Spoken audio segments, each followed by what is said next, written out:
God, আপু এত কষ্ট আপনি করছেন। এটা আসল মা, আমি নতুন না না না, এটা আসল মা, আসল মা, আসল মা। আমরা দুইজনই মা। আল্লাহ, আপু এত কষ্ট কোনো দরকার ছিল না। না, আপু কিসের কষ্ট, কোনো কষ্ট নেই মা। কার কোলে উঠেছো মা তুমি?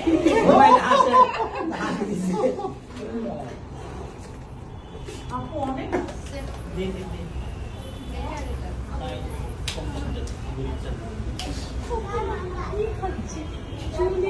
মা হাসে না।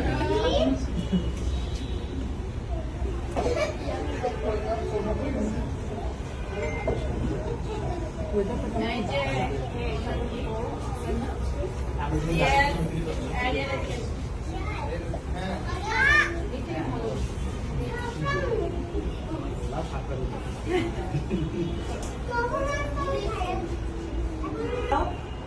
এই তো টাকা